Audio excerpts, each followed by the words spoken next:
The financial side to the Russia vs Ukraine war. Powerful intro. Russia's invasion of Ukraine has claimed countless lives and set off a refugee crisis, prompting Ukrainians to flee to neighboring Poland, Hungary, and Slovakia. In addition to its humanitarian toll, the war is expected to have a range of consequences for businesses and the global economy. In this video, we will explore how this vicious conflict could affect the global financial system in the medium to longer term. We are going to discuss the major industries that are leaving Russia, and its energy threat to EU and everything that Russia exports to the world. It's going to be a very detailed video, so keep watching, and without further ado, let's get started. Energy side. Energy is perhaps the most consequential front in the ongoing geo-economic battle between Russia and the West, and thus Europe needs to strengthen its hand there first. About 60% of the export earnings and 30% of the federal budget of Russia are from energy revenues and taxes. Energy companies leaving the country will deal a big blow to Russia's economy, which is the size of Spain's and much less diversified. Russia is a mostly natural resources state, not an industrial one, especially when compared with its EU neighbors. It cannot afford the outflow of industrial and other investment that is now happening. It cannot afford to lose the technology flows that will leave with them. Companies are likely leaving because there is significant reputational risk of doing business with Russia. This risk was present even before the invasion of Ukraine, due to the corruption and criminality of the Russian government and within the economy. Moscow tried to tighten its squeeze on Europe further, saying it plans to reduce gas supplies through the Nord Stream 1 pipeline to Germany to just 20% capacity. In response, European Union energy ministers swiftly announced an agreement for the bloc's members to cut gas usage by 15% this winter. Oil sanctions on Russian oil companies and the planned bans on Russian energy exports have triggered further increases in energy prices in the international market. While the European Union is the largest collective buyer of Russian oil, buying 42% of Russia's oil output in 2021, the constituent countries have managed to diversify their economic base and begin importing more oil from elsewhere. In contrast, many developing emerging markets run a monocultural economy, meaning they are highly reliant on single basic resources such as oil. For example, while oil accounts for 40% of Nigerian GDP, 70% of its budget revenues, and 95% of foreign exchange earnings, Nigeria remains the only member of the Organization of the Petroleum Exporting Countries that imports 95% of refined petrol for domestic use. This was an attempt by Europe to show it would not give in to Russian pressure and abandon Ukraine in order to fill up its gas reserves. Such conflict-driven demand reduction, however, means that an already likely recession is now all but guaranteed. Following Gazprom's latest cuts, analysts already predict the EU will not be able to reach its own target of refilling gas storage to 80% capacity by winter. Now that Europe made it clear that it is finally, and perhaps much belatedly, ready to take the steps to cut its need for Russian gas at any cost, the Kremlin will do everything it can to inflict maximum pain on Europe in the short term, while the dependency remains. After moving to address the demand side of the equation, now it needs to address the supply side of the problem to be able to shore up its economy to the furthest extent possible, and insulate public support for Kiev and the sanctions regime against Russia. There are some obvious steps that European governments can take, but have been reluctant to in fear of domestic backlash, to resolve the supply issue swiftly. The Netherlands, for example, can pump billions of cubic meters of extra natural gas across Europe by increasing production at the Groningen gas field. Bewilderingly, however, it is still planning to take the entire operation offline next year over the risk of minor earthquakes in the surrounding area and some pushback from environmentalists. Germany can also increase its future capacity to supply energy simply by extending the lifespan of its nuclear power plants that are meant to come offline at the end of the year. Beyond increasing their own production capacity by any means possible, European nations should of course also work on forming new partnerships with suppliers outside their region. The global gas crisis and its impacts are by no means limited to Europe. It is therefore imperative that Europe seeks to bring together the international community to coordinate global supply.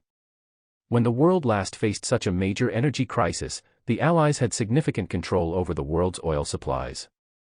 British Petroleum and its predecessors, and the forefathers of the modern United States energy majors, controlled most of the Middle East's petroleum at the dawn of World War II. Britain established the Petroleum Warfare Department and the Petroleum Board, which brought together all Allied energy firms, including U.S. ones even before Pearl Harbor brought the U.S. into the conflict directly, to coordinate supplies for the war. Opportunities have been missed. No significant agreements on gas production were reached at the recent June G7 summit, and the G20 summit this November is unlikely to deliver any major progress since Russia remains a member. European leaders will have to find other forums to achieve this agenda. But time is running out for Europe and the world to insulate themselves from Putin's weaponization of gas supplies. The best time to start has clearly passed, but the next best time is now. Wheat and grains. Ukraine is the world's largest producer of sunflower oil. Combined with Russia, it is responsible for more than half of global exports of vegetable oils. The region also exports over a third of the world's wheat. The war in Ukraine, as well as sanctions against Russia, have resulted in a massive decline in the supply of major staple foods. This has led to a rise in food prices globally. Which countries are bearing the brunt of the crisis? Many developing and emerging market countries rely on food imported from Ukraine and Russia, known as the breadbasket of Europe, to augment local food production. For example, the top 3 importers of Russian wheat in 2018 were Turkey, Vietnam, and Indonesia. Similarly, Indonesia, the Philippines, and Morocco imported the largest share of Ukrainian wheat that year. Instability caused by the war will therefore negatively affect the food supply in these importing nations. Food shortages precipitated by the war are hurting food prices everywhere, with the hardest hit being developing economies where the world's poorest live. The United Nations Food and Agriculture Organization reports that the global food price index averaged 159.3 points in March 2022, up 17.9 points from February. This is the highest level since its inception in 1990. The latest increase reflects new all-time highs for vegetable oils and cereals, highlighting the direct negative effect of the conflict. Focusing on country-level statistics, the largest leap in food price inflation between February and March 2022 has been in developing emerging regions such as sub-Saharan Africa. Several of these countries have experienced higher food price inflation than the global average over this period. For example, Lebanon, Zimbabwe, and Turkey experienced the highest rate of food price inflation. Big firms leaving Russia. Its impacts from banks to breweries. Many companies took financial risks to leave Russia amid the war in Ukraine.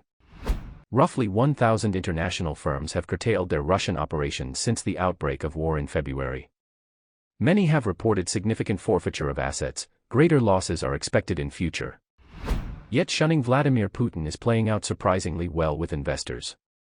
Many companies and investors poured into Russia after the collapse of the USSR. They saw massive profits to be made from the vastly underpriced assets in the country. They also saw fantastic opportunity as the soon-to-be oligarchs obtained large parts of metals, mining, energy, and other industries for pennies on the dollars. They were able to buy these on the cheap from a fretful government hurtling towards bankruptcy during the time of Yeltsin and the first years of Putin. Some of those original foreign companies are in the front of the line to leave Russia these days.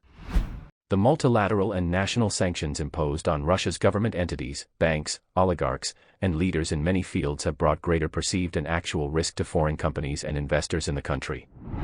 Cutting some Russian banks from bank messaging system SWIFT was an unbelievably ominous sign for many of these companies. Investors and companies look at the estimated return on invested capital, or ROIC, compared to the estimated weighted average cost of capital, WACC, while also considering risk. Estimated ROIC went down. Estimated WACC went up. Estimated risk went up.